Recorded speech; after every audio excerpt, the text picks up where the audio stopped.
8 फेरों का 8वां वचन।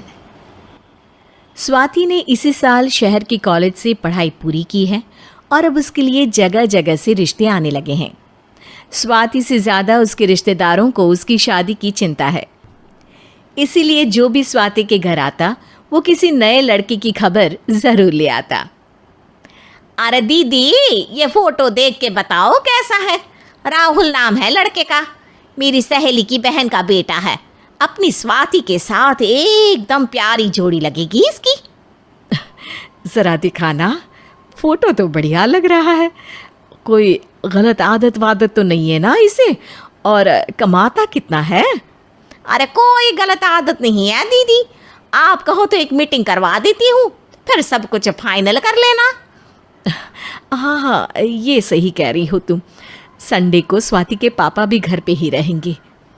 बुआ फिर वहाँ से चली जाती है और रात को स्वाति की माँ उससे कहती है, स्वाति बेटा, आज कमला बुआ ने एक लड़के की फ़ोटो दिखाई है।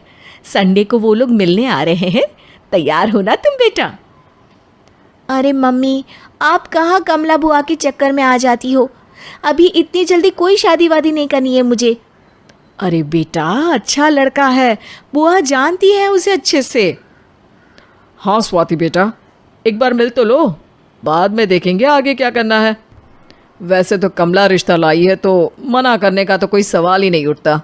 संडे की सुबह होती है और कमला बुआ राहुल और उसके मम्मी पापा को लेकर स्वाति के घर आती है।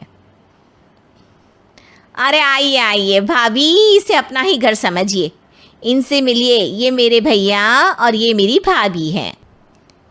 नमस्ते भाभी जी, ये है हमारा लड़का राहुल, सरकारी नौकरी की तैयारी कर रहा है ये। वैसे आपकी बेटी कहाँ है? अरे स्वाति बेटा, बाहर आ जाओ। वैसे कितनी पढ़ाई की है स्वाति ने? जी, पोस्ट ग्रेजुएट है हमारी बेटी साइंस में। ये सब तो ठीक है, पर घर संभालना जानती है या नहीं? हमें कौन सी इससे नौकरी करवानी है, नौकरी तो मेरा बेटा करेगा ही। पर मैंने इतनी पढ़ाई की है और आप चाहती हैं कि मैं घर पर ही बैठी रहूं? अरे स्वाति बेटा, ये बड़ों की बात में तुम कहाँ बोल पड़ी? हम सब देख लेंगे क्या करना है क्या नहीं। हम तो इसी बात पर विश्वास करते हैं कि घर के लड़कियां घर में ही रहे तो ज़्यादा अच्छा रहता है, वरना भाई साहब आप तो आजकल के हाल जानते ही हैं, कितनी घटनाएं होने लगी हैं औरतों के खिलाफ। स्वाति बेटा, रसोई का काम तो पूरा जानती हो ना? शादी के बाद तुम्हें ही संभालना है वो सब। अरे बहुत अच्छा खाना बनाती है ये, आप सब लोग इसकी तारीफ करते नहीं थकेंगे। लो भाई, हो गई मीटिंग, अब शादी की तारीख फाइनल कर लेते हैं, क्यों भैया? भाई हम तो पंडित जी से चर्चा करने के बाद ही तारीख फाइनल करेंगे, सालों से हम उनकी बातें मानते हुए आ रहे हैं। लड़के वाले और कमला बुआ की बातें सुनकर स्वाति एकदम नाराज़ हो जाती है और उसे लगने लगता है कि शादी के बाद उसे घर पर ही बैठना पड़ेगा। लेकिन घर वालों के आगे उसकी एक नहीं चलती और उसे शादी के लिए हाँ कहना पड़ता है। शादी का दिन आ जाता है और सब मंडप में जमा होते हैं। अब फेरों का समय हो गया है, अब कन्या अपने वर से 7 वचन मांगेगी। आप किसी धार्मिक आयोजन में जाएं तो मुझे भी ले जाएंगे। आप मेरे माता पिता का भी बराबरी से सम्मान करेंगे, हमेशा मेरा साथ निभाएंगे। आपको दोनों परिवार की जिम्मेदारियां बखूबी निभानी होगी। हर ज़रूरी बात में मेरी भी राय लेंगे। आप सभी गलत आदतों से दूर रहेंगे। आप मेरे अलावा किसी और औरत से कोई गलत संबंध नहीं बांधेंगे। ये 7 वचन पूरे हुए, वर क्या तुम्हें ये सारे वचन मंजूर है? जी हाँ पंडित जी, मैं सारे वचन अच्छे तरीके से निभाऊंगा। अरे वाह वाह, बढ़िया तरीके से सब काम संपन्न हो गया।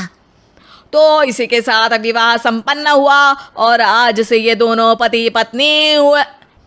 1 मिनट पंडित जी, अभी एक वचन लेना बाकी है। अब कौन सा वचन है बेटा? मैं अब हमेशा के लिए किसी दूसरे घर में जाने वाली हूँ, तो पति के अलावा मैं अपने सास ससुर से भी एक वचन लेना चाहूँगी। अब कहो बेटी। मैं ये चाहती हूँ कि मुझ पर किसी बात की कोई पाबंदी नहीं लगाई जाएगी।